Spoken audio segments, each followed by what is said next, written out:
Nowhere, however, nowhere is religious freedom under assault more than it is inside of China today. That's because, as with all communist regimes, the Chinese Communist Party deems itself the ultimate moral authority.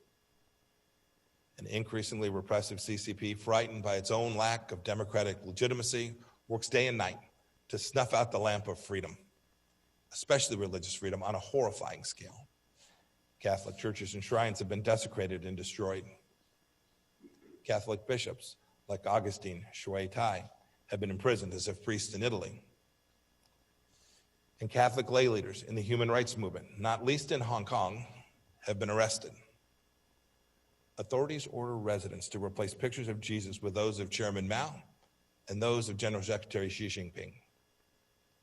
All of these believers are the heirs of those Pope John Paul celebrated in his speech to the UN, those who had taken the risk of freedom, asking to be given a place in social, political, and economic life which is commensurate with their dignity as free human beings.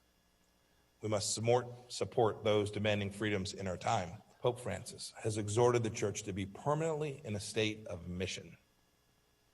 It's a hope that resonates with this evangelical Protestant who believes, as the Holy Father does, that those of us given the gift of Christian faith have an obligation to do our best to bless others. To be a church permanently in a state of mission has many meanings. Surely one of them is to be a church permanently in defense of basic human rights, a church permanently opposed to tyrannical regimes, a church permanently engaged in support of those who wish to take the risk of freedom of which Pope John Paul II spoke, especially, most especially, where religious freedom is denied or limited or even crushed.